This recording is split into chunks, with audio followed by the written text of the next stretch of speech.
Here I will explain you multiplication when decimal is present. Suppose two numbers 87.60 multiply with 75.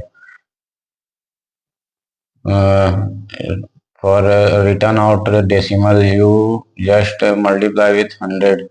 So you find out 8760. 860 divided by you find out 2190. And multiply with 3, the final answer will be 6570. Why we do this? Because 75, if you want to find 75, just 100 multiply 3 by 4, which we do in this place. Thank you.